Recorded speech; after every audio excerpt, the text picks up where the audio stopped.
एक गांव में रामू नाम का एक किसान अपनी पत्नी और 4 बेटों के साथ रहता था। रामू खेतों में हल चलाकर खूब मेहनत करके अपने परिवार का पेट पालता था, परंतु उसके चारों लड़के बहुत आलसी थे, जो गांव में दिन भर इधर उधर घूमते रहते थे। एक दिन रामू ने अपनी पत्नी से बोला कि अभी तो मैं खेत में काम कर रहा हूं, लेकिन जब मैं बूढ़ा हो जाऊंगा तो इन लड़कों का क्या होगा? ये तो हल चलाना या खेल में काम करना भी नहीं जानते हैं। रामू की पत्नी कहती है कि ये धीरे धीरे काम सीख जाएंगे और फिर खेतों में काम करने लगेंगे। समय बीतता चला गया, लेकिन रामू के लड़के अभी तक कोई काम करना नहीं सीखे थे। एक बार रामू काफी दिनों तक बहुत बीमार था और खेतों में काम करने नहीं जा पा रहा था। उसने अपनी पत्नी को कहा कि वह चारों बेटों को बुलाकर लाए। उसकी पत्नी चारों को बुलाकर लाती है और फिर रामू अपने बेटों से कहता है कि अब मैं ज्यादा दिनों तक जिंदा नहीं रहूंगा, मेरी उम्र हो गई है। रामू को चिंता थी कि उसके जाने के बाद उसके बेटों का क्या होगा।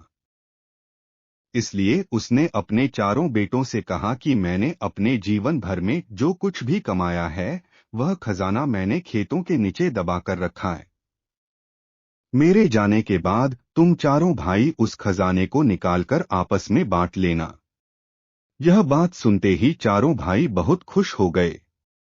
कुछ समय के बाद रामू की मृत्यु हो गई और उसकी मृत्यु के कुछ दिन बाद उसके चारों बेटे खेत में दबा खजाना निकालने गए और उन्होंने सुबह से लेकर शाम तक सारा खेत खोद दिया, लेकिन उन्हें कोई भी खजाना नहीं मिला। घर आकर उन्होंने अपनी माँ से बोला, माँ, पिताजी ने हमसे झूठ बोला था कि उस खेत में कोई खजाना है। हमने पूरा खेत की खुदाई की लेकिन कोई खजाना नहीं मिला।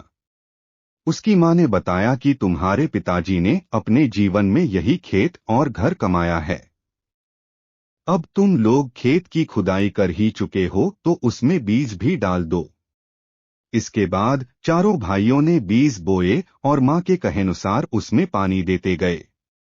कुछ समय बाद फसल पककर तैयार हो गई, जिसको बेचकर सभी को बहुत मुनाफा हुआ, जिसे लेकर वह अपनी माँ के पास पहुँचे। माँ ने कहा कि तुम्हारी मेहनत ही असली खजाना है, यही तुम्हारे पिताजी तुमको समझाना चाहते थे।